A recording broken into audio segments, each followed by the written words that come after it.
Bismillah. Bismillahirrahmanirrahim. Alhamdulillahi rabbil alamin. Wassalatu wassalamu ala maulana Rasulillahil amin wa ala alihi wa sahbihi ajma'in. Qala rabbi shrah li sadri wa yassir li amri wahlul 'uqdatam min lisani yafqahu qawli. Nawaitu ta'alluma wa ta'lima wa tadhakkura wa tadhkira wa naf'a wa intifa' ifadata wal istifadata wal hasanata tamassuki bi kitabillah وسنة رسوله صلى الله عليه وآله وسلم والدلالة على الهدى ابتغاء مرضاته وثوابه وقربه سبحانه وتعالى. السلام عليكم ورحمة الله وبركاته. InsyaAllah pada pagi yang berbahagia ini kita menyambung kembali mudzakarah kitab Al-Yaqutud Nafis. Alhamdulillah kita telah selesai Kitabut Taharah. Hari ini kita akan masuk Kitabus Salah.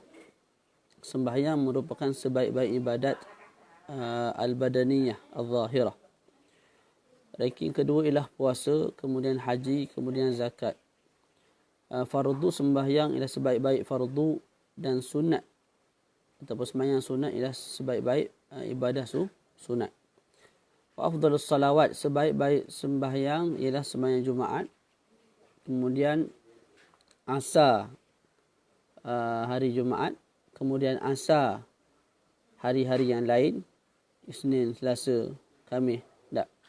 Kemudian subuh hari Jumaat, kemudian subuh hari-hari yang lain, kemudian solat Isyak, kemudian Zuhur, kemudian Maghrib. Itu ranking sudut keafdaliyah sembahyang.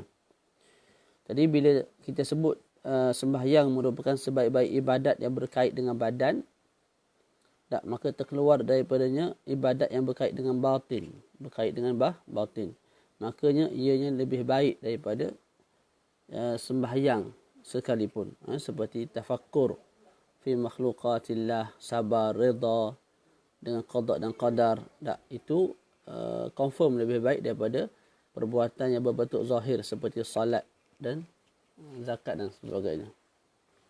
Kita masuk matan. As-salatu lughatan ad-du'a'u bi khair. Sembahyang pada sudut bahasa ialah ad-du'a bil khair. Berdoa dengan kebaikan. Dalam ayat Quran disebut wasalli alaihim, ay wasalli lahum bil khair. Doakan bagi mereka dengan kebaikan. Ada pandangan sebut as-salatu lughatan ialah ad-du'a'u mutlaqan. Sama ada doa dengan baik ataupun doa dengan perkara yang buruk. Sudut syar'an pula ialah aqwalun wa af'alun muftatahatan bitakbir wa mukhtatamatan bitaslim ghaliban. As-salatu sudut syara' sebagaimana disebut oleh Ar-Rafi'i rahimahullah ialah aqwalun. Aqwalun maknanya apa? Perkataan-perkataan, ucapan-ucapan. Dan dalam sembahyang kita ada 5 ucapan yang wajib. Takbiratul ihram, baca Fatihah, tasyahud akhir, selawat ke atas Nabi selepas tasyahud akhir, kemudian salam yang pertama. Wa af'alun, dan perbuatan-perbuatan, iaitu perbuatan-perbuatan yang 8. Niat, sebab ianya perbuatan hati, qiyam, rukuk, i'tidal, sujud 2 kali dah. Kemudian duduk antara 2 sujud, kemudian duduk selepas tu kita akan bagi salam, kemudian tartib. Kemudian tartib ini dipanggil sebagai apa? Af'alun samaniyah. Okey, aqwalun wa af'alun itu pula dibuka muftatahatan bitakbir, dibuka dengan takbir, iaitu takbiratul ihram, Allahu akbar, wa mukhtatamatan bitaslim, dan diakhiri dengan salam, assalamualaikum warahmatullahi wabarakatuh. Ghaliban maknanya secara ghalib, dengan erti sembahyang sudut syarak ialah himpunan ucapan-ucapan, perbuatan-perbuatan yang dimulakan dengan salam, dimulakan dengan takbir dan diakhiri dengan salam. Itu secara ghalib, Ada juga yang tidak ghalib, tidak kebiasaan. Satu perkara tu dinamakan sembahyang sedangkan ianya tidak ada perkataan. Contoh sembahyang orang yang bisu. Orang yang bisu tak boleh bercakap. Tak, jadi dia ada perbuatan rukuk, sujud, ucapan tak ada. Juga dinamakan as-salatu, sembahyang. Tak. Juga solat jenazah. Tak. Solat jenazah, solat orang yang sakit, solat orang yang diikat pada tiang. Ketika itu tidak ada perbuatan tapi ada ucapan. Solat jenazah tidak ada perbuatan rukuk sujud tapi ada ucapan. Tak. Al-marbut ala khashabah. Seorang yang diikat pada tiang, dia sembahyang menggunakan hati dia. Ucapan ada tak? Ada. Bismillahirrahmanirrahim. Tapi perbuatan rukuk sujud i'tidal tidak ada sebab dia diikat. Tapi dinamakan sebagai solat ataupun tidak? Ya. Masih dinamakan sebagai solat. Maka sebab tu disebut ghaliban. Sembahyang sujud syarak ialah himpunan aqwal wa af'al yang dimulakan dengan takbir, diakhiri dengan salam, itu secara ghalib. Dengan makna ada juga yang tidak ghalib, tidak kebiasaan, sembahyang yang tidak ada aqwal ataupun sembahyang yang tidak ada af'al. Begitu. Sebahagian ulama mengatakan tak perlu pun kita tambah ghaliban dalam ta'rif. Tidak perlu kita tambah perkataan ghaliban dalam ta'rif, kerana bila mana kita ta'rifkan sembahyang, tak, kita ta'rifkan sembahyang bihasabil asl, mengikut yang asal. Asal sembahyang ni ada belakalah rukuk, sujud, ucapan apa semua tu. Tak. Jadi kita tak pandang kepada perkara yang mendatang. Orang tu tak ada ucapan sebab bisu, itu perkara yang mendatang. Asalnya memang ada belaka. Tak. Orang tu tak boleh nak rukuk sujud sebab dia ikat, itu perkara yang baru datang. Asal solat ada belaka semua tu, rukuk, sujud, ucapan apa semua tu. Jadi sebagian ulama sebut tidak perlu pun kita masukkan ghaliban, kerana ta'rif ni kita nak terang sembahyang itu pada sudut asal. Bukan kita nak terang makna solat pada sudut perkara yang mendatang kepadanya. Perkara yang mendatang kepadanya seperti diikat, seperti tiba-tiba orang tu sakit tak nak sembahyang, ataupun ada tiba-tiba jadi bisu, ataupun solat jenazah dan sebagainya. Wallahu a'lam. Okey, terus as-salawatul maktubatu wa awqatuha. Jadi dalam fasal atau bab seterusnya dibincangkan tentang sembahyang 5 waktu dan juga waktu bagi 5 waktu tersebut. Boleh? Okey, as-salawatul maktubah. Sembahyang 5 waktu yang difardukan ke atas setiap individu secara asalah, secara asal. Tak, maka terkeluar daripadanya apa? Sembahyang fardu yang difardukan ke atas sebahagian orang. Tak, maka iaitu solat jenazah, yang itu terkeluarlah. Begitu juga terkeluar solat yang fardu tapi bukan bil asalah, malah bil arid. Contoh solat duha, sunat tapi bila kita nazar dia jadi fardu. Itu tak dikira. Boleh? Jadi maksud as-salawatul maktubah, solat yang difardukan kat sini ialah solat yang difardukan ke atas setiap individu alal a'yan, la alal al-kifayah. Juga as-salawatul maktubah bil asalah. Bil asalah, bukan bil taba' ataupun bukan bil arid. Bil arid. Boleh? Okey. Maka as-salawatul maktubah, tak, ada berapa? Khamsun, ada 5. 5 tu setiap hari setiap malam. Setiap hari setiap malam. Termasuklah hari Jumaat. Hari Jumaat juga ada 5. Cuma Zuhur kita ganti dengan Jumaat. Tak. Sebab apa tidak disebut Jumaat dalam kitab kita ni? Sebab Syekh sebut as-salawatul maktubah yang sehari semalam. Sehari semalam ni 5 je lah. Iaitu Zuhur. Yang tu yang dikerjakan tiap-tiap hari. Adapun Jumaat tidak dikerjakan tiap-tiap hari. Maka tidak disebut dalam kitab ni lah.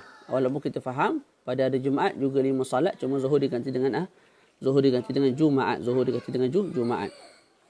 Jadi sembahyang 5 waktu, sembahyang yang difardukan ke atas kita sebagai mukallaf 5 sembahyang pada setiap hari, walau takdiran. Dalam syarah disebut walau takdiran. Maksudnya apa? Di akhir zaman nanti Dajjal akan turun. Tak. Dan pada zaman Dajjal itu, Dajjal akan duduk di bumi ini selama berapa hari? Selama 3 hari. Selama berapa hari?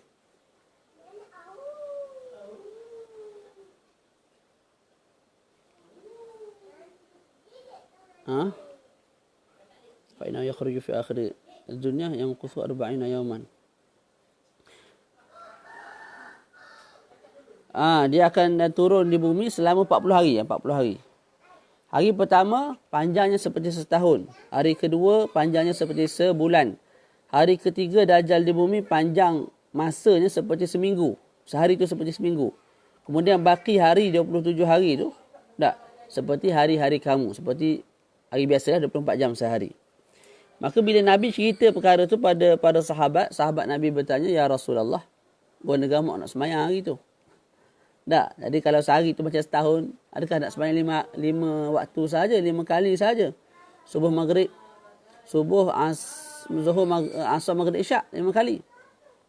Maka Nabi pun jawab, qala la uqduru lahu qadrah. Nabi sebut tidak. Malah kamu kena takdirkan qadarnya. Maksud dia apa? Bila sampai zaman Dajjal nanti, hari pertama seperti setahun, kita kira selama 24 jam. Selama 24 jam. Maksud dia apa? Maksudnya begini. Contohlah Zuhur biasa kita pukul 2. Pukul 1. Asar pukul 3. Jadi hari Dajjal nanti, selepas 3 jam, kita solat asar. Lepas asar tu nak masuk ke maghrib pukul 7. Tak? Jadi daripada asar ke maghrib contoh 4 jam. Di zaman Dajjal nanti daripada waktu asar ke maghrib, kita kira 4 jam. Walaupun waktu tu mungkin siang lagi. Boleh? Dan begitulah seterusnya. Boleh faham tak? Jadi dalam setahun, dalam sehari itu kita sembahyang banyak waktu lah, banyak kali lah. Seolah-olah kita sembahyang, bukan seolah-olah. Dalam sehari itu panjangnya seperti setahun. Bilangan solat kita seperti setahun, bukan seperti sehari. Mana bukan 5 kali je tak. Tapi 365 hari darab dengan 5 sembahyang kita. Nak buat lagu mana? Ikut jam. Ikut jam.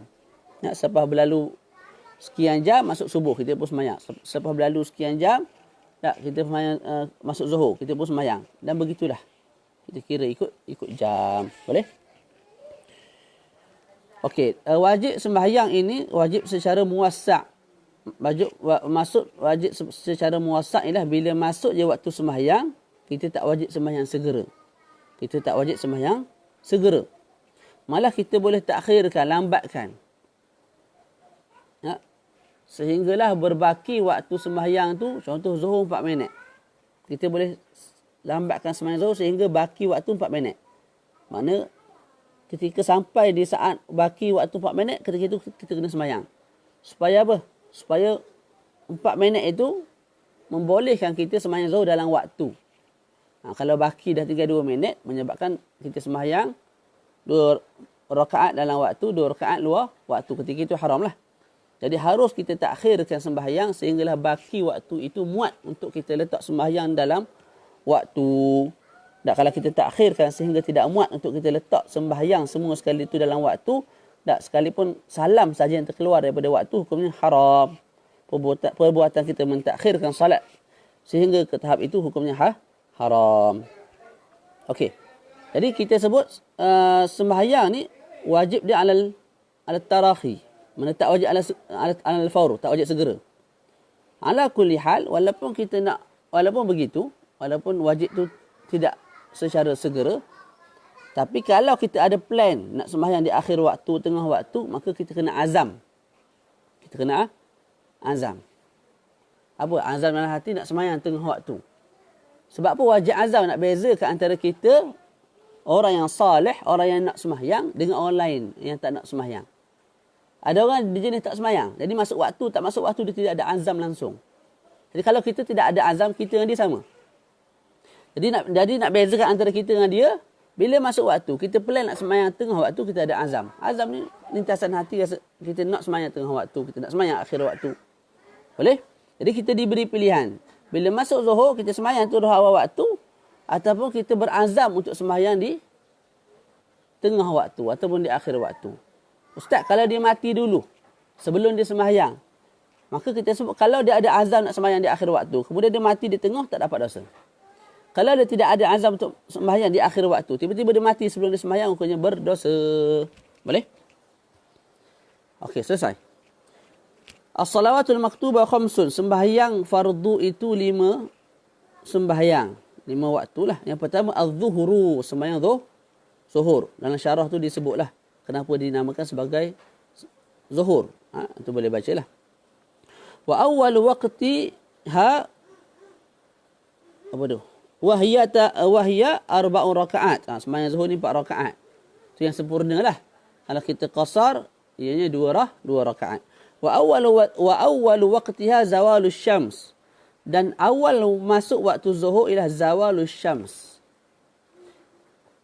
Tergelincirnya matahari.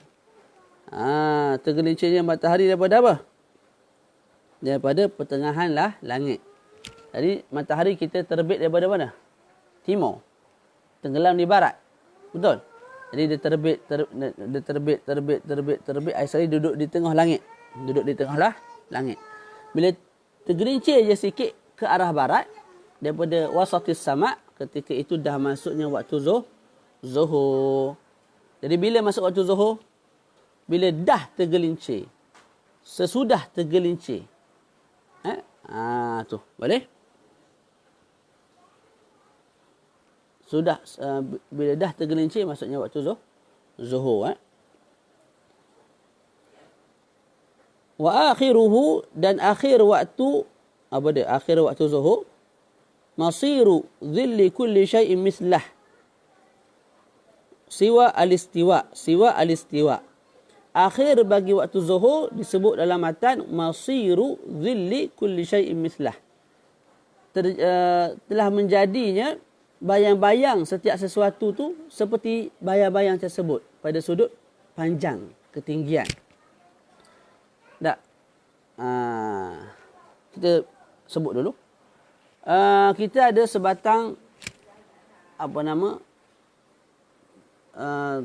tongkat. Tongkat tu 1 meter. 1 meter. Jadi tadi kita sebut zuhur masuk ketika mana apa? Matahari tergelincir daripada wasatis sama', daripada tengah langit, langit. Boleh? Okey, macam mana sebelum tu kita sebut, macam mana nak tahu matahari dah tergelincir daripada tengah langit? Okey, macam ni. Bila matahari naik, tak? Bila matahari dah langit,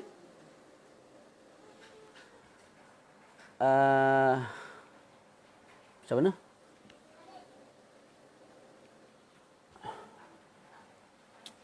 Bayang-bayang panjang pendek mula-mula matahari naik. Panjang tak? Matahari naik, bayang-bayang tu panjang Makin naik makin panjang, betul? Ke makin naik makin pendek? Sini dia sebut apa? Fa yu'rafu dhalika bi tahawuli dhilli kulli syakhsin min jihati al-maghrib ila jihati al-masyriq ba'da tanahi sugri awin dima awin indami.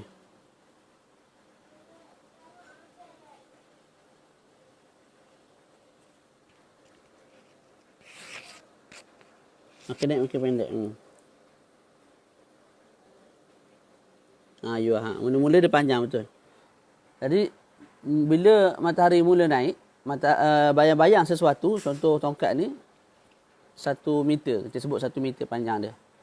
Jadi bila matahari mula naik daripada arah timur, bayang-bayang lebih panjang daripada barang. Mana kalau barang tu, benda tu tinggi dia, panjang dia 1 meter, bayang-bayang tu mungkin 2 meter. Tak? Jadi bila makin naik, bayang-bayang tu makin pendek. Bila matahari duduk kat tengah, tak, bayang-bayang tak ada. Bayang-bayang bagi tongkat tu tak ada. Okey, bila matahari dah mula ke arah barat, ketika itu akan terzahir pula bayang-bayang ke arah sini, ke arah apa? Ke arah timur. Boleh? Jadi bila naik matahari daripada timur, bayang-bayang tala ke barat.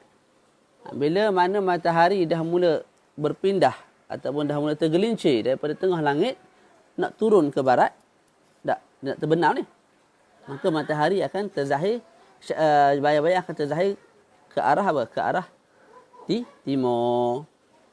Jadi bila dah terzahir sikit matahari ke arah timur, itu tanda bukan matahari. Bila dah terzahir sedikit bayang-bayang ke arah timur, bila terzahir dah sedikit bayang-bayang ke arah timur, ketika itu kita tahulah matahari di atas dah tergelincir daripada pertengahanlah langit, daripada wasatis sama. Boleh? Itu selesai. Kita baca balik. Wa akhiruhu, dan akhir waktu zuhur ialah masiru dhilli kulli syai'in mislah. Menjadinya bayang-bayang setiap sesuatu tu mislah. Maknanya kalau tongkat ni 1 meter, tak, bayang-bayang ni dah, bayang-bayang dia pun dah jadi 1 meter. 1 meter. Matahari turun ke barat, makin turun, bayang-bayang makin panjang.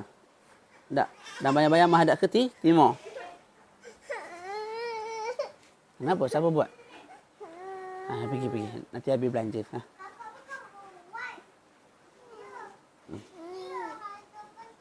Okey.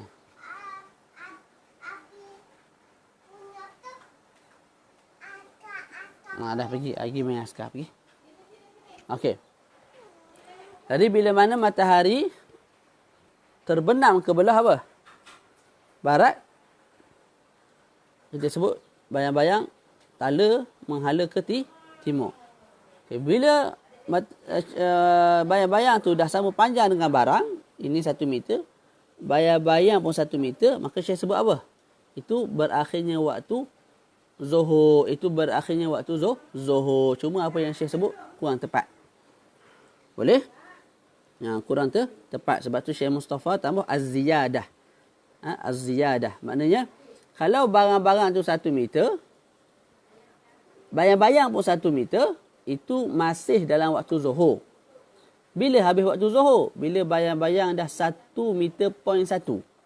Ketika itu barulah habisnya waktu zuhur. Semata-mata bayang-bayang tu, panjangnya 1 meter, barang pun 1 meter, itu masih dalam waktu zuhur. Habis waktu zuhur bila? Bila bayang-bayang dah lebih sedikit daripada panjang objek. Contoh, 1 meter point 1. Wa akhiruhu masiru dhilli kulli syai'in mislahu siwa al-istiwa. Sikit lagi. Siwa al-istiwa maknanya apa? Tidak termasuk bayang-bayang yang kebiasaan ada ketika waktu al-istiwa. Kebiasaannya bila mana matahari duduk di tengah, tak, sepatutnya tak ada bayang-bayang, tapi dia ada bayang-bayang sikit. Okey. Bayang-bayang tu kita sebutlah 5 cm. Tak. Jadi nak tahu keluarnya waktu zuhur ialah dengan panjang barang seperti apa? Panjang bayang-bayang seperti barang. Mana barang 1 meter, bayang-bayang pun 1 meter. Okey. Kalau ada bayang-bayang ketika waktu al-istiwa, ketika mana matahari duduk tengah, maka kita kena tambah juga panjang bayang-bayang yang wujud ketika mana waktu al-istiwa. Jadi kita sebut 5 cm tadi. Jadi 1 bayang-bayang mesti dah jadi 1 meter 5 cm. 1 meter 5 cm. Tak? Ketika itu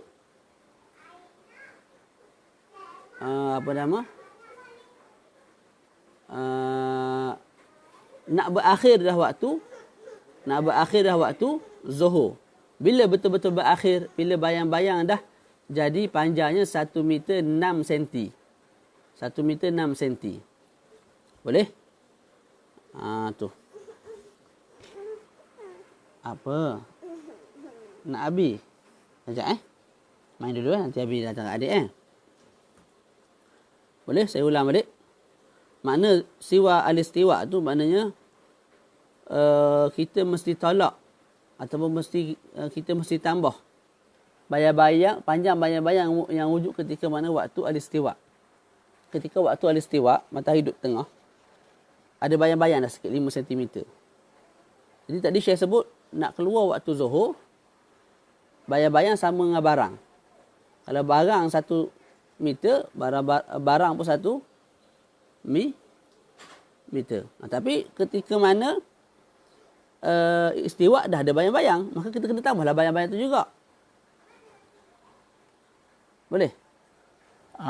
Jadinya, sebab kalau kita tak tambah, sebenarnya bayang-bayang tu belum cukup lagi 1 meter. Sebab 1 meter tu bercampur dengan 5 cm yang dah memang ada ketika mana matahari duduk di tengah langit. Jadi kita kena tambah juga tu. Jadi bila bayang-bayang dah jadi 1 meter 5 cm, itu dah nak keluarnya waktu zuhur. Bila keluar betul waktu zuhur? Bila dah lebih daripada panjang bayang-bayang dah lebih daripada 1 meter 5 cm. Maknanya 1 meter 6 cm. Ketika itu dah masuknya waktu zuhur. Ketika itu dah keluarnya waktu zuhur. Mana pula tadi? Hilang.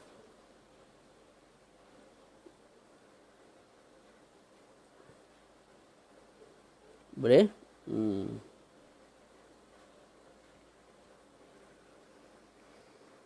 Okey, kalau ketika matahari duduk di tengah. Ketika mana matahari fi wasatis sama'. Ketika itu tak ada bayang-bayang. Mudahlah. Memandai bayang-bayang tu sama macam barang dah tambah sedikit. Maknanya kalau barang 1 meter, bayang-bayang 1 meter point 1, ketika itu dah masuknya waktu asar lah. Habis waktu zuhur dah masuknya waktu asar.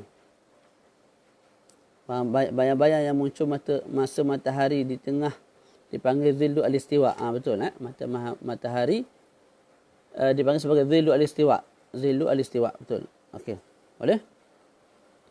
Kemudian tengok dalam syarah, ini kita terang jugalah walaupun tak ada dalam kitab. Tengok dalam syarah, wa min awal waqti ila akhirih awqatun sab'ah. Jadi tadi kita terang secara umum. Masuk waktu zuhur bila? Iaitu dengan tergelincir matahari. Berakhirnya waktu zuhur bila? Iaitu dengan terjadinya panjang bayang-bayang seperti objek dan lebih sedikit. Dalam waktu tersebut, kita pecah pada 7 waktu pula. Contohlah zuhur pukul 1, asar pukul 4. Contoh. 1, 2, 3, 4. Ada 3 jam solat. Boleh? Ada 3 jam. Maka 3 jam tu pula dibahagikan kepada 7 waktu. 7 waktu. Pertama, waktu fadilatin. Waktu fadilah. Apa makna waktu fadilah? Waktu yang syarak bagi fadilat lebih kepada kita, bagi pahala lebih kepada kita, bila mana kita kerjakan salat di dalam waktu tersebut. Bila waktu fadilah tu? Wahuwa awalul waqti. Awal waktu, tak, sekira-kira muat untuk salat. Kalau kita sebut zuhur 4 rakaat. Dan juga muat untuk perkara-perkara yang dituntut untuk kita salat. Tak, walaupun kamana, walaupun untuk kesempurnaan. Jadi nak salat ni, kita buat apa? Kalau kita lapar, kita makan sikit. Makan syar'i. Sekadar 2-3 suap. Tak. Kita qada hajat dulu. Kalau tak ada air, kita cari air dulu. Kita wuduk kalau kita belum berwuduk. Kita buang najis. Tak. Yang ada pada badan, pakaian, tempat tinggal, tutup aurat. Pakai pakaian dulu. Walaupun untuk tazayyun. Seperti pakai serban, pakai ridak, pakai seluar. Tak, kalau kita tak tahu kiblat, kita ijtihad dulu kiblat ke arah mana. Kita azan dulu, kita qamat dulu. Tak, lepas tu kita tunggu jemaah datang. Tak, kita azan, lepas tu kita tunggu jemaah datang, lepas tu kita qamat. Tak, lepas tu kita solat 2 rakaat qabliyah. Jadi waktu untuk buat perkara-perkara tu berapa minit? Kita sebutlah 20 minit. Maka awal waktu ialah 20 minit pertama. 20 minit pertama. Boleh, dan dia berbeza-beza ke orang. Ada orang dia badan besar. Dia nak buat perkara-perkara tu makan masa 35 minit. Tak, maka waktu fadilah bagi dia 35 minit. Waktu fadilah bagi kita 20 minit. Gitu. Boleh? Ustaz, saya ni dah berwuduk, dah bersihkan najis, dah makan, dah qada hajat, semua benda yang saya sebut tu saya dah buat sebelum masuk waktu sembahyang. Kita sebut walaupun kamu dah buat semua tu sebelum masuk waktu zuhur, tak. Kita sebut waktu fadilah bagi kamu sama 20 minit. Jadi sama ada orang tu dah siap awal untuk solat ataupun belum siap untuk solat, kita ambil iktibar sama sahaja. Kalau masuk waktu, kamu nak wuduk, kamu nak makan dulu, makan yang syar'i lah. Bukan makan tambah. Nak qada hajat, nak buang najis daripada pakaian, tempat tinggal, badan, nak tutup aurat, pakai pakaian yang sesuai, walaupun untuk perhiasan tak, minyak wangi, serban, apa bagai tu. Lepas tu, ijtihad untuk mentahu kiblat, azan, tunggu jemaah, iqamat, sembahyang sunat, 2 rakaat dan sebagainya. Kita sebut dalam 20-25 minit. Nah, dia buat sebelum sembahyang lagi dah, benda-benda tu. Tak termasuklah azan pun semua tu. Kita sebut sama. Bagi kamu pun, waktu fadilah 25 minit. Faham tu? Yang kedua, waktu ikhtiar. Waktu ikhtiar. Apa waktu ikhtiar? Okey. Waktu yang syarak pilih untuk kita kerjakan sembahyang dalam waktu tu. Kalau kita tak nak buat sembahyang dalam waktu fadilah. Bila masuk waktu ikhtiar? Daripada awal waktu zuhur. Tak, sehinggalah berbaki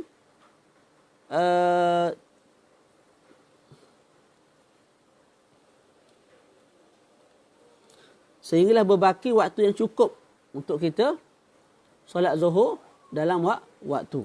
Boleh? Jadi waktu ikhtiar masuk daripada start awal waktu zuhur sehingga berbaki berapa minit?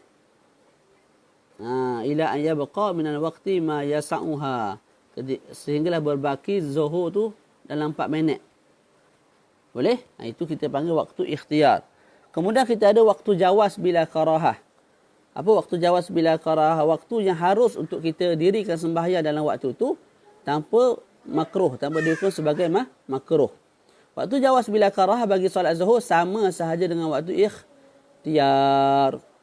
Jadi kita ada waktu fadilah. Kita ada waktu ikhtiar, kita ada waktu jawas bila karahah. Waktu jawas bil karahah tak ada dalam waktu zuhur. Waktu jawas bil karahah tidak ada. Yang ada dalam waktu zuhur, waktu jawas bila karahah. 3 ni, fadilah, ikhtiar, jawas bila karahah, masuk serentak. Masuk serentak, iaitu awal waktu zuhur lah. Lepas tu, waktu fadilah akan berakhir dulu.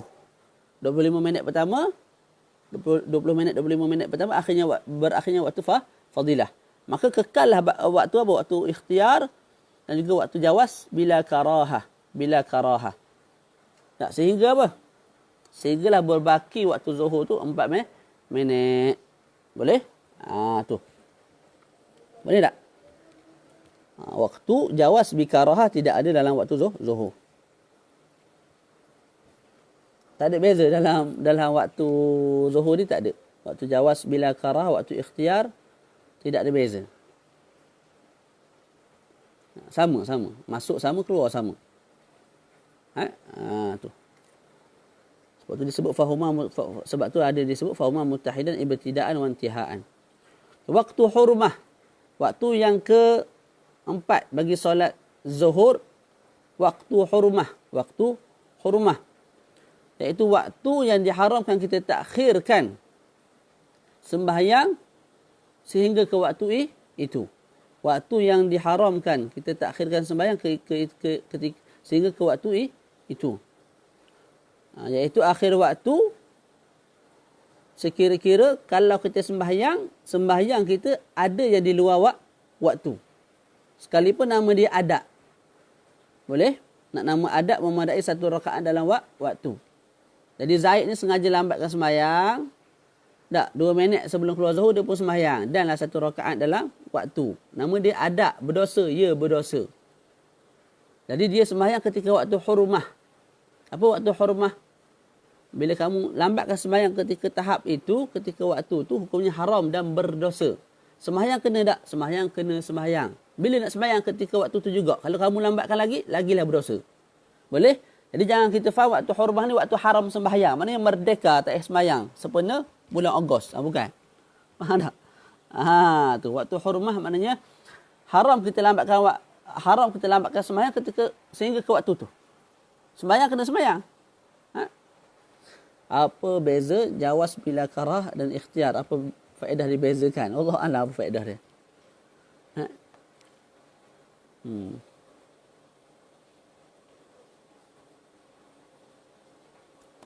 Bagus soalan tu. Allah Alam. Kita tengoklah. Dalam kitab lain ke tanya masyayikh apa beza, apa faedah dia beza kan? Kalau waktu masuk dan keluar tu sama. Wallahu a'lam. Allahu a'lam. Tak pernah baca apa faedah dia bezakan dua waktu tu. Yang seterusnya waktu darurah. Waktu darurah. Iaitu akhir waktu bila mana hilangnya perkara-perkara yang menghalang daripada wajibnya salat. Seperti haid, nifas, gila, kanak-kanak. Tak. Dan sedangkan baki yang ada cukup untuk dimasukkan takbiratul ihram dan ke atas.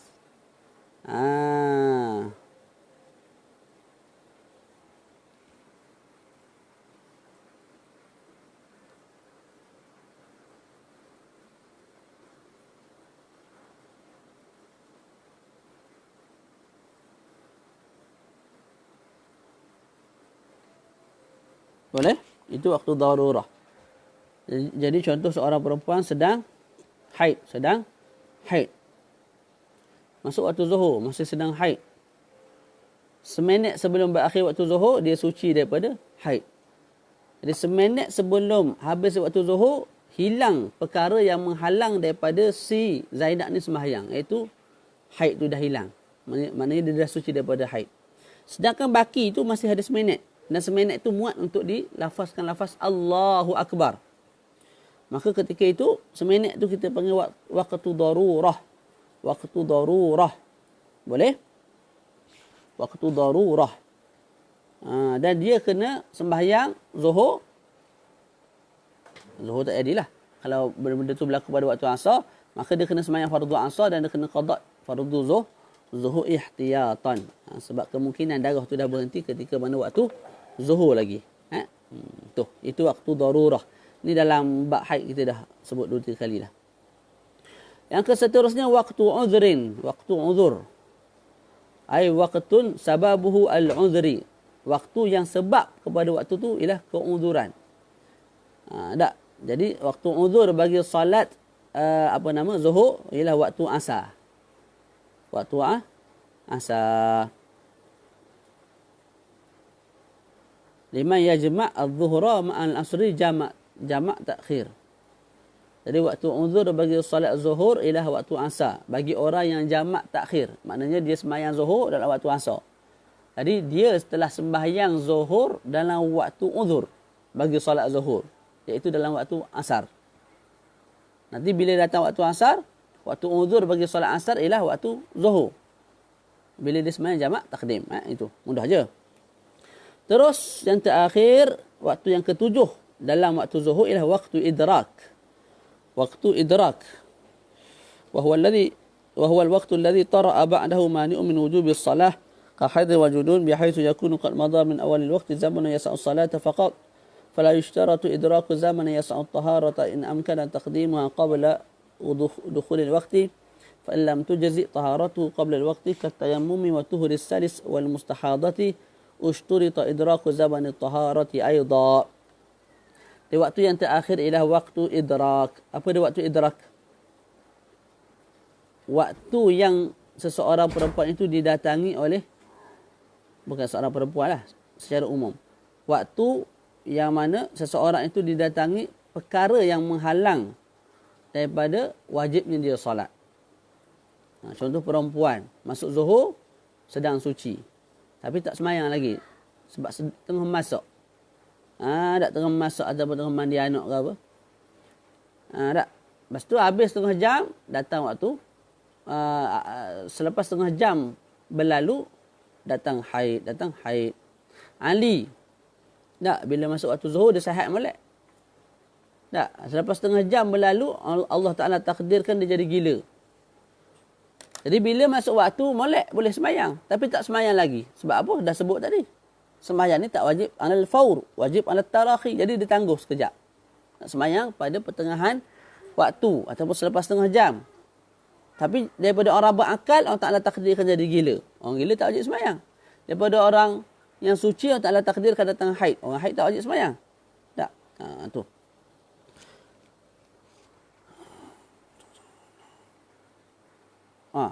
Jadi waktu idrak ialah waktu selepas daripada apa? Waktu idrak, wa huwa al-waqtu alladhi tara'a ba'dah. Waktu idrak ialah waktu yang setengah jam pertama tu. Wa huwa al-waqtu alladhi tara'a ba'dahu mani'un. Setengah jam pertama tu kita panggil waktu idrak. Sebabnya apa? Selepas setengah jam tu datangnya penghalang. Seperti gila dan juga haid. Boleh? Orang macam ni, tak, apa yang dia perlu buat? Nanti bila dia suci daripada haid, dia kena qada sembahyang zuhur tersebut. Kalau dia sembuh daripada gila, dia kena sembahyang qada zuhur tersebut. Cari dia punya ni. Dia punya yang kecil tu. Pergi cari kat bawah tu. Cepat. Cari, lepas tu datang jumpa habis. Boleh? Tu.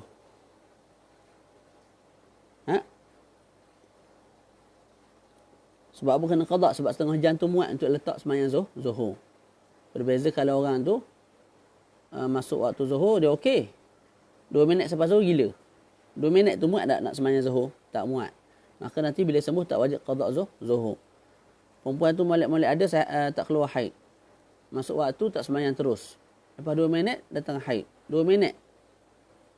Muat tak untuk letak zuhur? Tak muat. Maka tak wajib dia sembahyang zuhur. Mana tak wajib bila dia suci daripada haid dia qada zuhur. Bezakan antara waktu darurah. Waktu darurah memadai muat untuk letak takbiratul ihram sahaja, Allahu akbar. Tapi waktu idrak mesti muat untuk letak apa? Untuk letak salat dan juga taharah. Bagi orang yang tak boleh takdimkan at-taharah, iaitu orang yang sakit, ashabul darurah. Tapi bagi orang yang boleh takdimkan at-taharah, seperti kita orang yang sihat, kita nak wuduk dulu sebelum waktu, tidak ada isu, tidak ada masalah, maka disyaratkan kita sempat waktu untuk solat saja dalam 4 minit. Lepas tu kalau kita gila, na'udzubillah, maka lepas gila sembuh nanti kena qada 4 rakaat tersebut. Wallahu a'lam. Terus wal asru. 50 minit dah. Tak jadi lagu ni. Wal asru. Kemudian salat yang kedua yang diwajibkan ke atas seorang muslim yang mukallaf ialah salat asar. Boleh? Wahia 4 rakaat, 4 rakaat. Kalau kita nak qasar jadi 2. Wa awwal waqtiha idza sara dhillu kulli shay'in mislah wa zada qalilan. Tu. Awal waktu asar bila mana telah menjadi bayang-bayang objek itu panjangnya seperti objek. Objek 1 meter, bayang-bayang pun 1 meter. Saya sebut wazada qalilan, dan mesti bertambah sedikit. Maknanya mesti 1 meter point 1. 1 meter point 1. Barulah masuk waktu asar. Kalau 1 meter 1 meter, tak. Bayang-bayang 1 meter, objek 1 meter, itu masih dalam waktu zuhur. Nak masuk waktu asar mesti tambah sedikit. 1 meter point 1. Okey. Wa akhiruhu, dia tak sebut akhir ke? Dalam matan. Dalam syarah ni Syekh Mustafa tak gelap kan? Ada tak dalam matan wa akhiruhu? Ada tak?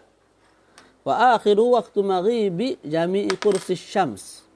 Dan akhir waktu asar ialah bila mana terbenamnya seluruh bulatan matahari. Kalau kita lihat, kalau kita duduk di pantai, kita boleh nampak matahari tu tenggelam. Bila tenggelam seluruh bulatan matahari, dah masuknya waktu maghrib dan habisnya waktu asar. Walil asri thamaniyatu awqat, dan bagi asar itu 8 waktu. Kita baca laju-laju. Yang pertama waktu fadilah, apa dia? Kita dah terang. Yang kedua waktu ikhtiar. Waktu ikhtiar bagi solat asar masuk bersama-sama waktu fadilah. Maknanya daripada awal waktu. Tak? Dan berterusan waktu ikhtiar sehinggalah bayang-bayang menjadi 2 kali ganda. 2 kali ganda daripada bayang-bayang. Jadi waktu ikhtiar masuk sama dengan waktu fadilah. Berakhir bila bayang-bayang dah jadi 2 kali ganda daripada objek. Objek 1 meter. Bayang-bayang dah 2 meter. Ketika itu, tak. Bila masuk 2 meter point 1 tu, dah berakhirnya waktu ikhtiar. Dah berakhirnya waktu ikhtiar. Boleh? siwa dhilli al-istiwa tu samalah syarahan macam tadi tu. Waktu jawaz bila karahah. Yang ketiga, waktu harus kita sembahyang tanpa makruh, maknanya tanpa dibenci syarak untuk kita solat ketika waktu tu. Bilakah masuk waktu jawaz bila karahah? Masuknya sama, iaitu daripada awal waktu. Tak? Dan berterusan sehingga isfirar syams, sehingga matahari kekuning-kuningan. Maksud dia apa? Maksudnya ketika mana langit tu kekuning-kuningan. Waktu petang kita tengok langit kuning. Tak? Sehingga ke waktu itu solat dianggap sebagai apa? Harus bila karahah, tanpa dihukum makruh. Jadi waktu fadilah, waktu ikhtiar, waktu jawaz bila karahah masuk serentak. Kemudian habis waktu fadilah dulu. Kemudian habis waktu ikhtiar pula. Selepas bayang-bayang dah jadi 2 kali ganda daripada objek pada sudut kepanjangan, ketinggian. Kemudian berakhirlah pula waktu jawaz bila karahah, iaitu ketika mana matahari dah menjadi kuning-kuningan. Berterusan waktu jawaz bila karahah tu sehingga kekuning-kuningan matahari. Mana ketika mana matahari tu kuning, mana ketika langit tu kuning, warna kuning tak masih adalah waktu jawaz tu. Terus waktu jawaz ma'al karahah. Yang keempat, waktu harus tapi hukumnya makruh, maknanya dibenci syarak lah. Kita takhirkan sembahyang ketika saat itu. Iaitu daripada kuning, wa huwa minal isfirar, daripada waktu kuning-kuningan ila an yabqa min al-waqti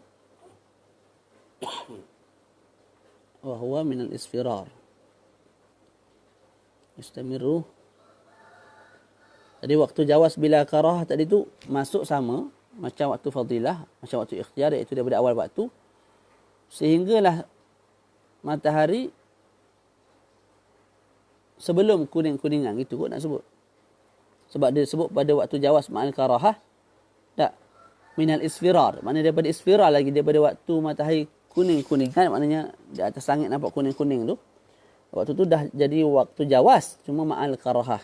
Dia benci syarak kita takhirkan solat ketika sehingga ke saat itu. Tak, okay, waktu jawaz ma'al karahah berterusan sehinggalah baki waktu tu dalam 4 minit.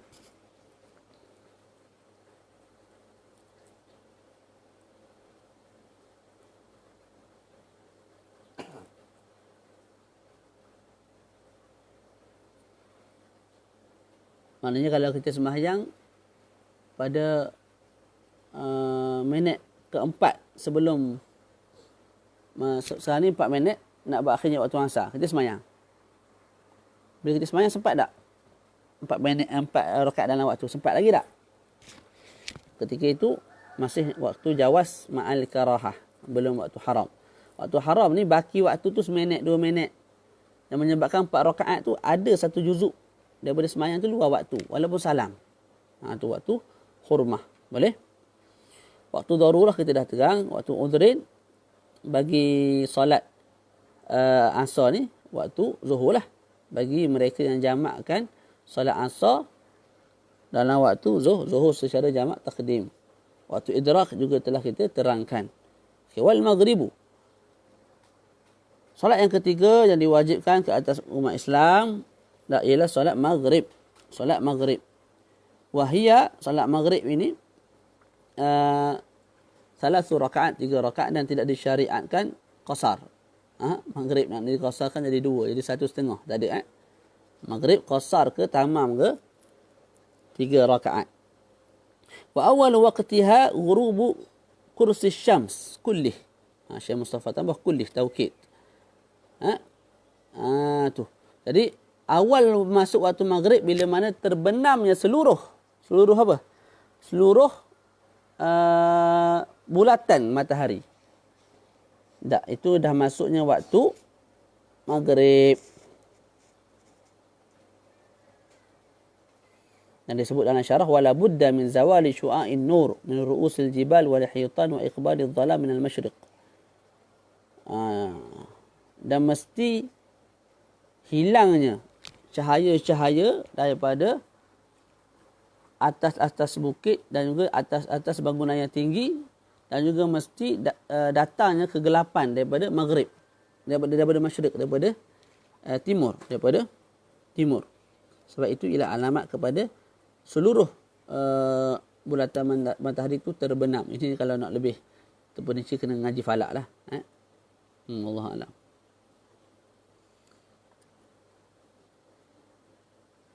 Okey, jadi saya sebut mesti tenggelam semua sekali. Jadi kalau sebahagian tenggelam, sebahagian lagi tak tenggelam, masih berbaki waktu asar dan belum masuk waktu maghrib.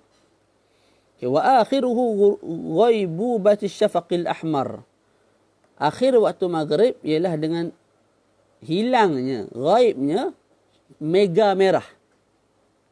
Matahari dah masuk ke bawah, terbenam. Tapi cahaya merah tu masih ada. Selagi mana ada cahaya merah di langit, ketika itu masih berbaki waktu maghrib. Bila berakhir waktu maghrib, bila mega merah, cahaya merah di langit itu hilang semua sekali. Boleh? Boleh tak? Dan bagi maghrib itu ada 8 waktu. Pertama, waktu fadilah. Kita dah terang. Kedua, waktu ikhtiar. Ketiga, waktu jawaz bila karahah. Waktu jawaz bila karahah. 3 waktu ni masuk sekali, keluar sekali. Waktu fadilah, waktu ikhtiar, waktu jawaz bila karah masuk sekali, keluar sekali. Cuma apa yang ditanya tadi oleh Ustaz Hakim kita bagus. Nanti boleh tanya siapa-siapa, masyayikh, guru ke siapa. Apa faedah dibahagikan 3? Kalau masuk sekali, keluar sekali. Allah alam, saya tak nampak. Tak pernah baca. Yang keempat, waktu jawaz bikarahah. Waktu jawaz bikarahah masuk selepas waktu fadilah. Mana selepas 25 minit pertama, dah masuknya waktu jawaz bikarahah. Ramai semayang waktu jawaz bikarahah ni. Bagi solat maghrib. Wa yastamirru, dan berterusan sehinggalah baki waktu muat untuk kita solat maghrib dalam waktu hurmah. Baki waktu tu seminit 2 minit. Sekira-kira kalau kita semayang maghrib, ada sebahagian juzuk maghrib tu duduk di luar waktu. Waktu darurah telah diterangkan. Waktu uzrin bagi mereka yang jamakkan solat maghrib dalam waktu isyak. Jadi waktu uzrin bagi solat maghrib ialah waktu isyak. Waktu uzrin bagi solat isyak ialah waktu maghrib. Mudah je. Waktu idrak dah diterangkan. Jadi itu 8 waktu bagi solat maghrib. Wal isya wa hiya 4 rakaat. Mudah je. 4 rakaat kalau sembahyang tamam. Kalau qasar jadi 2. Wa awal waqtiha ghaibubati asy-syafaqil ahmar.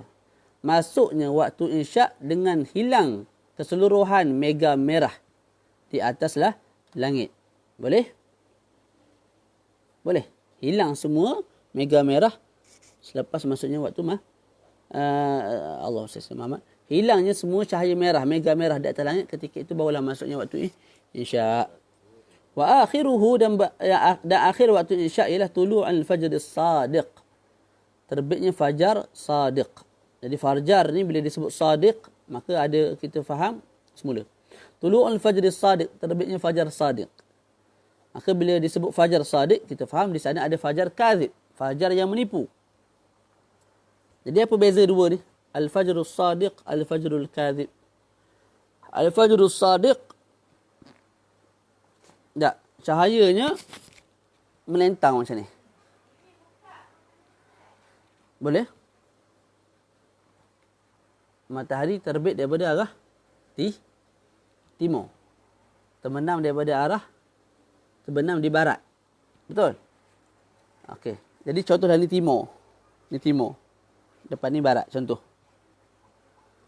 Bila fajar itu fajar sadiq, cahaya itu akan melentang daripada utara selatan. Dia akan naik air seli terang benderang. Boleh? Itu fajar apa tu? Fajar sadiq. Dan itu tanda masuk subuh lah. Kalau fajar kadzib, fajar yang menipu. Maknanya kita sangka subuh dah masuk. Rupanya kena tipu. Dek fajar tersebut. Cahaya dia ialah memanjang. memanjang ke atas. Dan hujung dia tu seperti ekor apa? Seperti ekor az-zi'ib, iaitu seperti ekor apa? Serigala. Tak, serigala. Selepas daripada cahaya tu datang, dia gelap balik. Sepatutnya bila pagi datang cahaya, mula-mula taklah terang sangat tak. Tapi dia makin terang, akhirnya dia siang.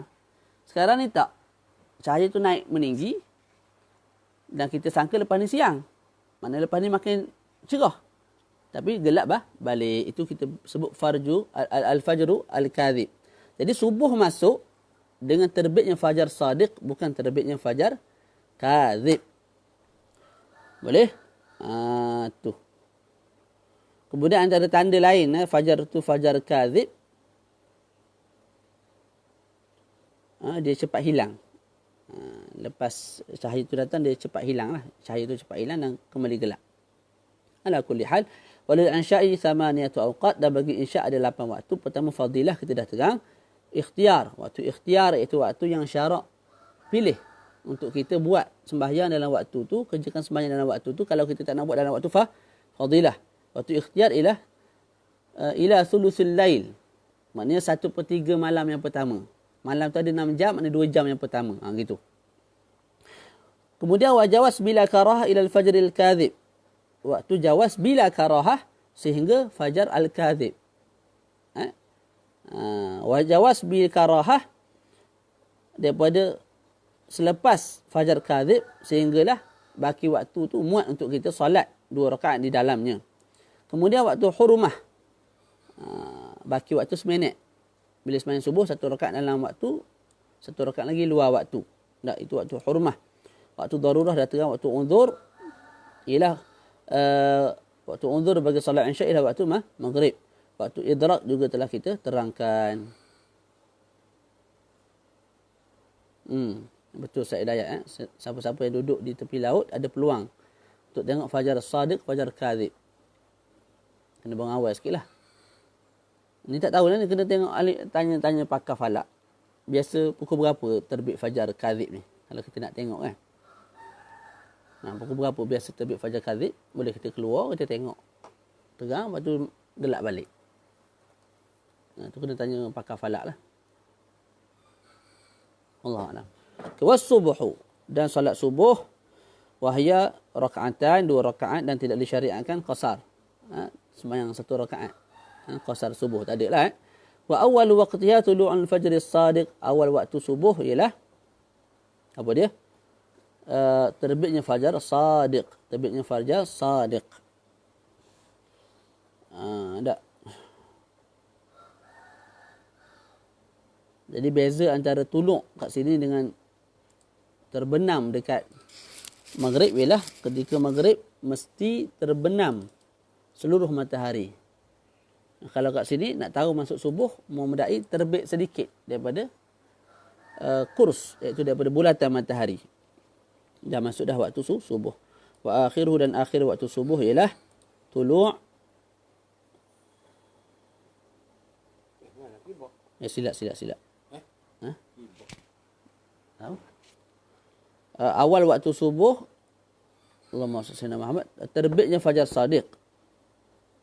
Terbitnya fajar sadiq.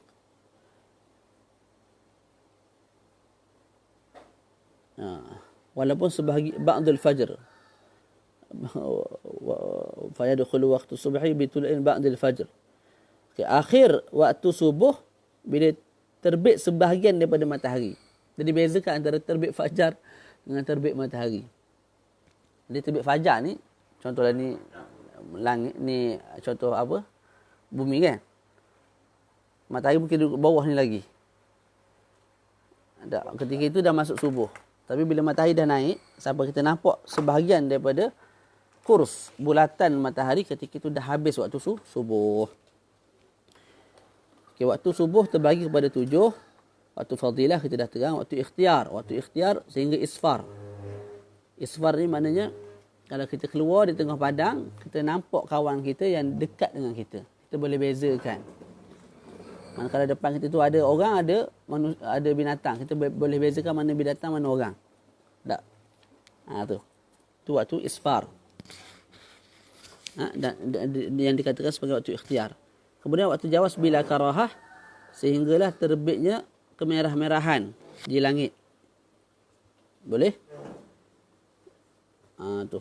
Jadi 3 waktu ni, waktu fadilah, waktu ikhtiar, waktu jawas bila karahah, masuk sekali, keluar asing-asing. Mana keluar waktu fadilah dulu, lepas habis waktu fadilah berterusan waktu isfar. Bila habis waktu isfar berterusan waktu jawas bila karahah, sehinggalah tulu'ul humrah. Kemudian waktu jawas bi karahah, selepas daripada humrah, sehinggalah baki waktu tu menyebabkan kita masih boleh solat dalam waktu secara penuh. Kemudian waktu hurmah, waktu darurah, waktu idrak, itu telah kita bincangkan. Wala yujad laha waktu uzrin. Waktu uzur tidak adalah bagi solat subuh. Sebab solat subuh ni tak boleh dijamakkan dengan mana-mana solat. Okey. Tak main dengan kakak ni. Selesai kat situ. Jadi kita dah masuk tatmim fi ahkamil azan wal iqamah. Itu saya rasa baca sendirilah. Boleh? Tatmim, satu kesempurnaan membicarakan tentang hukum hakam azan dan juga iqamah. Kalau baca sendiri pun difahami lah tu. Kalau tak faham boleh tanya saya. Kalau tak faham boleh tanya saya. Okey. Terus kita masuk a'dzarus salah. Kena berhenti dah.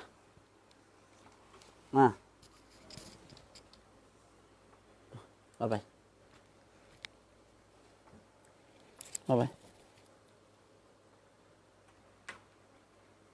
Bye-bye. I love you.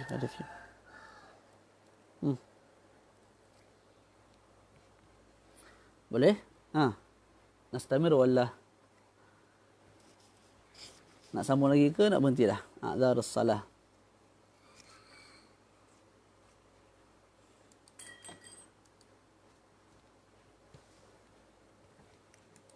Jangan ni jatuh. Boleh main kat sana nanti Abi datang Boleh? Main kat sana nanti Abi datang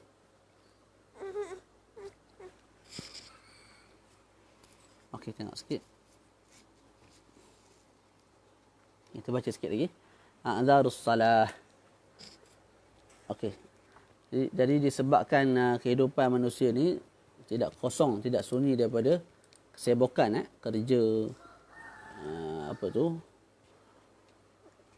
rehat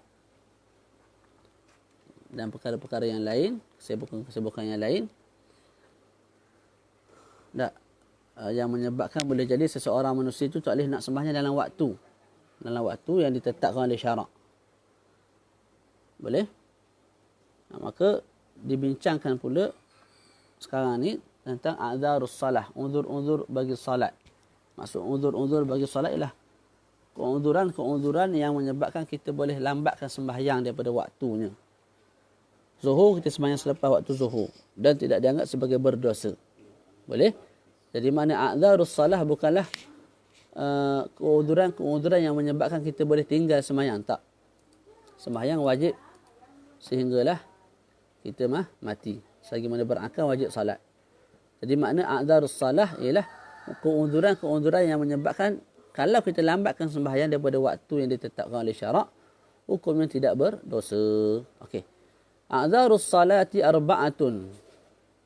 Keunzuran salat, iaitu keunzuran melambatkan salat ada 4. Itu yang disebut dalam kitab ni lah. Tu yang pertama an-naum, tidur.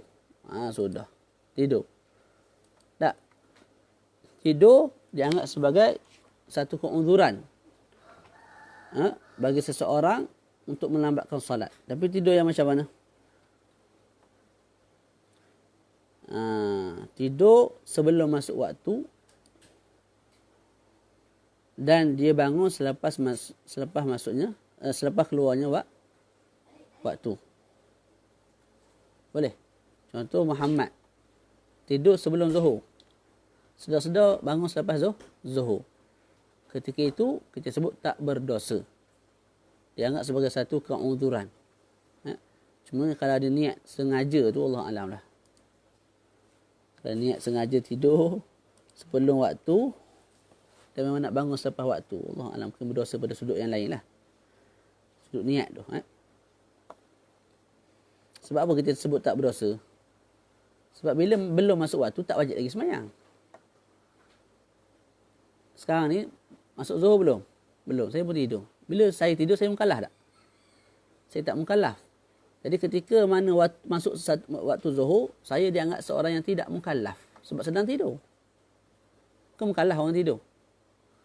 Tak mukallaf, betul tak? Jadi saya terus tidak mukallaf sehinggalah keluar waktu zuhur. Jadi tak berdosa lah. Itu alasan dia lah.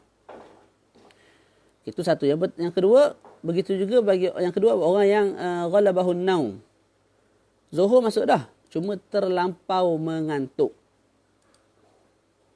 Apa makna terlampau mengantuk? Dia tak boleh nak defend dah. Kena beza mengantuk sikit dengan terlampau mengantuk. Terlampau mengantuk ni, dia tak boleh buat, tak boleh apa? Nak buat kerja pun tak boleh, nak buat perkara lain tak boleh, mesti dia nak lelak. Tu melampau mengantuk ni kalau kita letih sangat. 20 jam bekerja.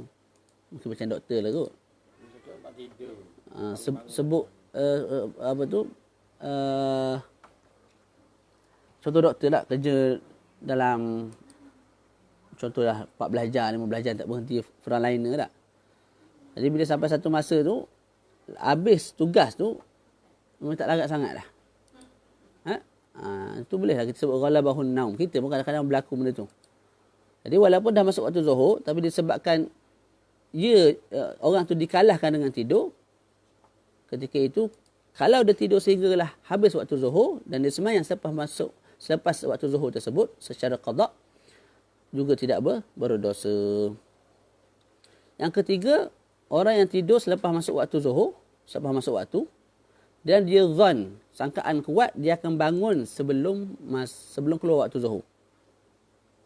Boleh. Zaid tidur selepas zuhur, dan dia sangka dengan sangkaan yang kuat, dia akan bangun setengah jam ataupun sejam sebelum keluar waktu zuhur. Tapi sangkaan dia tu meleset. Sedar-sedar dah habis dah waktu zuhur, ketika itu juga dianggap sebagai uzur. Dia tak dapat dah dosa lah.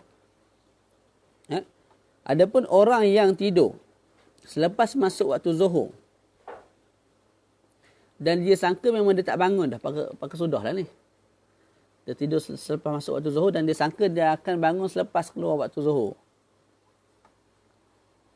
Boleh. Yang tu tidak dianggap sebagai satu uzur untuk dia lambatkan solat. Malah dia kena solat dulu, barulah dia tidur.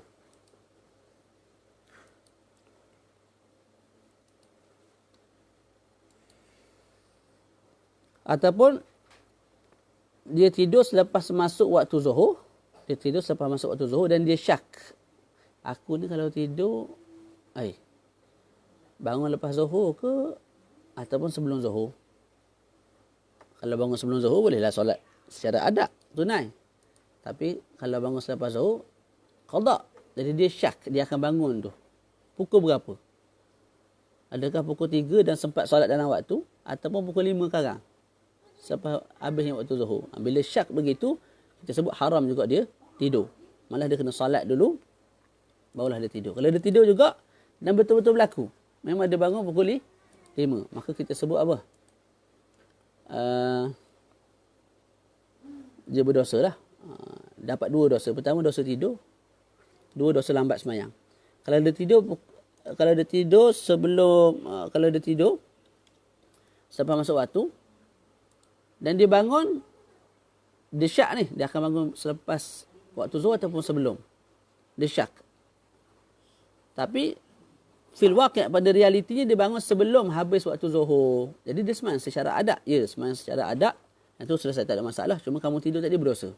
Sebab apa? Kamu tidur dalam keadaan kamu syak. Kamu akan bangun sebelum keluar waktu zuhur ataupun selepas keluar waktu zuhur. Boleh? Itu mengenai uzur yang pertama, iaitu tidur. Kemudian saya sebut kat bawah tu tambih, satu peringatan sunat kita gerak orang yang tidur untuk dia sembahyang. Kalau kita yakin dia itu bukan sengaja tidur selepas masuk waktu, ataupun kita tak tahu dia ni memang sengaja tidur selepas masuk waktu ataupun tak, ketika itu sunat kita gerak dia bangun untuk solat. Kalau kita tahu memang kawan ni sengaja tidur selepas masuk waktu zuhur, dan kita tahu dia akan bangun selepas keluar waktu zuhur. Ketika itu wajib kita gerak untuk dia solat dalam waktu zuhur. Dan begitu juga sunat kita gerak bila kita nampak orang tidur depan orang yang sedang sembahyang. Kita gerak dia suruh dia tidur tempat lain lah. Tak? Ataupun kita nampak orang tidur di saf yang pertama, di mihrab masjid, ataupun di atas sutuh, di atas atap yang tidak ada benteng, tidak ada dinding keliling, bimbang dia jatuh ke bawah lah. Sunat kita gerak dia. Begitu juga sunat kita gerak orang yang tidur selepas daripada fajar. Selepas daripada subuh, sebelum daripada terbitnya matahari. Tak, sunat kita gerak. Sekalipun dia dah sembahyang subuh. Ya, sekalipun dia dah sembahyang subuh. Ataupun orang tu juga sunat kita gerak orang yang tidur selepas solat asar. Ataupun orang yang tidur seorang diri di rumah. Tu. Jadi tidur-tidur yang telah disebutkan itu makruh. Bila makruh maka sunat kita gerak mereka. Boleh? Begitu juga sunat kita gerak perempuan yang tidur dalam keadaan muka ke atas. Ataupun perempuan dan lelaki tidur dalam keadaan apa? Panggil apa? Perut. Meniarap. Itu sunat kita gerak mereka lah. Sunat juga kita gerak orang lain untuk solat malam dan juga untuk bersahur. Yang kedua, an-nisyan. Lupa nak sembahyang. Juga dianggap sebagai satu penguzuran untuk lambatkan sembahyang, tapi dengan syarat lupa itu berpunca daripada perkara yang tidak haram dan juga tidak makruh. Kalau lupa nak sembahyang tu sebab apa? Mengumpat. Syok mengumpat sampai habis waktu zuhur. Haram. Perbuatan dia, mengumpat tu satu hal. Dan perbuatan dia melambatkan solat tu sehingga masuk waktu asar, itu juga haram. Kena qada segeralah. Satu. Ataupun lambat sembahyang tu sehingga keluar waktu berpunca daripada perkara yang makruh, main catur. Dalam mazhab Syafi'i main catur makruh. Main catur, akhir sekali keluar waktu. Hukumnya apa? Hukumnya juga haram. Lepas tu permainan hari ni tak jawab ke? Okey. Kalau permainan yang ada hari ni, PUBG apa semua tu, Syekh Mustafa sebut Allah Alam juga dianggap sebagai perkara yang makruh, dibenci syarak lah. Sebab apa? Membazir masa pada perkara yang sia-sia. Jadi kalau lambat solat sehingga keluar waktu tak, disebabkan perkara tersebut juga haram. Jadi lupa dianggap sebagai uzur untuk kita lambatkan solat kalau berpunca daripada perkara sunat. Tak, perkara wajib. Bekerja perkara wajib. Jadi sibuk bekerja, cari rezeki untuk apa? Keluarga, anak-anak, isteri tak. Sampai terlupa solat. Kita sebut dimaaf, tapi kena qada lah. Okey. Ataupun mutalaah kitab ni orang dulu ni. Baca kitab, baca muzakarah. Habis subuh. Dah habis waktu subuh barulah sedar.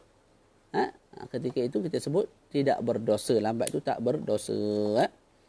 Sebuah hadis Nabi sebut tajawazallahu an ummati al-khata'a wan nisyana wa mastukrihu alaih. Kenapa perempuan tak boleh tidur terlentang dan muka menghadap langit? Kita tengok dalil lah ni, ada dalil tu insya-Allah. Kena buka kitab yang lebih besar lah. Tu. Boleh? Dan kitab yang seperti ini dia hanya cerita hukum. Hukum ni sekian, hukum ni sekian, hukum ni sekian. Dalil secara terperinci ada dalam kitab tebal-tebal lah.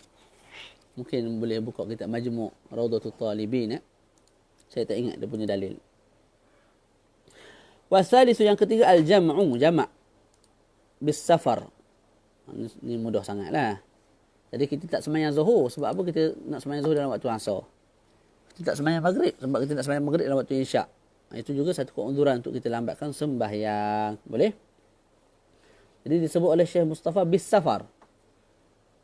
Adapun jamak disebabkan hujan tak, ataupun disebabkan nusuk. Tak, itu hanya dibenarkan kita jamak takdim. Jadi dianggap sebagai satu keunduran kita awalkan solat. Asar kita letak dalam waktu zuhur.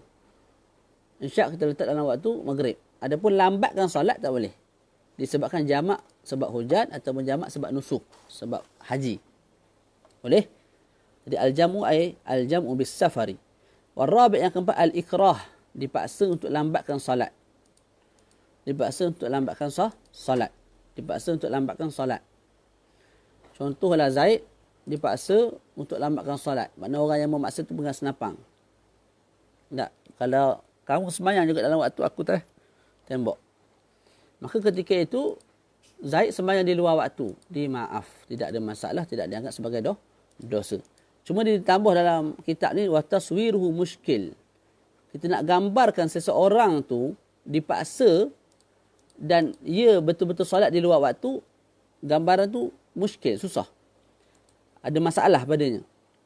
Sebab apa? Sebab kalau orang tu dipaksa untuk tidak solat, iaitu tidak rukuk, tidak sujud, tidak iktidal, tak, dia masih boleh solat menggunakan hati. Tak. Jadi solat menggunakan hati kekal dalam waktu solat, dalam waktu zuhur. Jadi gambaran untuk katakan solat zuhur tu ditakhirkan, dilambatkan disebabkan dipaksa, susah. Susah. Cumanya Imam At-Taj As-Subki mengatakan apa? Orang yang dipaksa ni boleh jadi dia takut sangat. Tak, ada risau, ada bimbang sangat sampai dia tak terfikir langsung tentang solat. Jadi solat secara zahir, tunduk, rukuk apa semua tu dah tak buat dah. Hati dia pun duk fikir kepada nyawa dia, kepada anak-anak dia, kepada banyak benda lah bila dia dipaksa nak dibunuh dan sebagainya ni. Jadi fikiran dia dah melaut ke tempat lain. Boleh? Jadi ketika itu lupa betul. Dalam hati pun lupa nak salat. Itu disebut oleh Al-Imam Al-Allamah At-Taj As-Subki. Jamil jiddan. Boleh?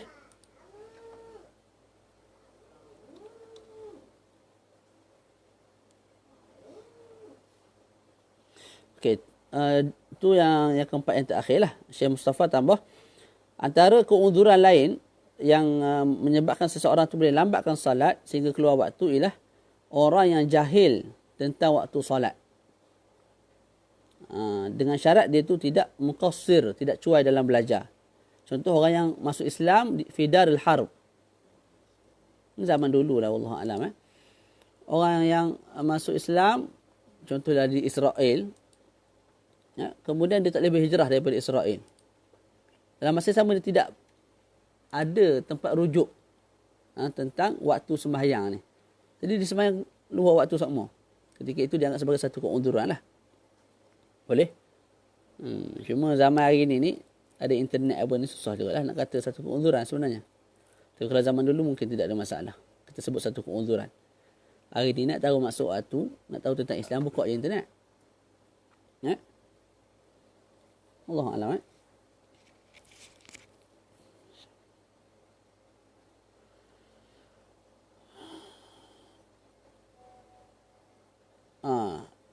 Wali khawfi fawatil wukuf bi Arafah. Orang tu kalau dia sembahyang dalam waktu menyebabkan terlepas wukuf di Arafah. Tak, terlepas wukuf ni tak ada haji lah maknanya. Ketika itu wajib dilambatkan sembahyang, dapatkan wukuf dulu. Sembahyang lepas daripada wukuf. Begitu juga kalau kita sibuk untuk selamatkan orang yang lemas, orang yang sakit, ni bagi doktor. Sedang operation. Contohlah operation dalam awal waktu. Dan operation tu berterusan sehinggalah habis waktu. Nak ditinggalkan sekejap untuk solat tak lepas. Nak suruh orang lain ganti pun tak ada orang yang boleh ganti. Jadi dia sentiasa duduk dengan pasien tu, operate, sehinggalah habis waktu. Ketika itu tidak berdosa. Tapi kalau ada orang lain yang boleh ganti, kalau tengok sekejap nak solat. Solat bukan lama. Kena suruhlah orang lain ganti. Tak? Tu. Boleh? Ataupun dia tahu dah operate ni pukul 3 petang. Sembahyang awal lah. Sembahyang pukul 1 sampai pukul 2 tu. 1 sampai pukul 3. Ada 2 jam tu kan. Sembahyang dulu zuhur. Bila masuk operation nanti, dah sembahyang dah. Tu.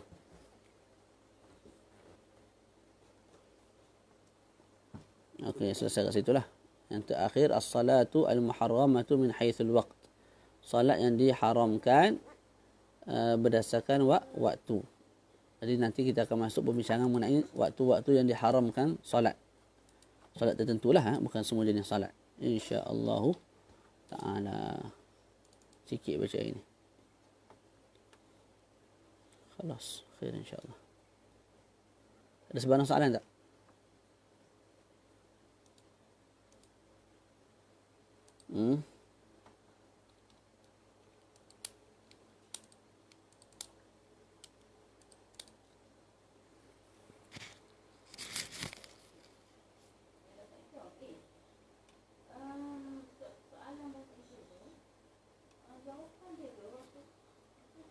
Ada soalan?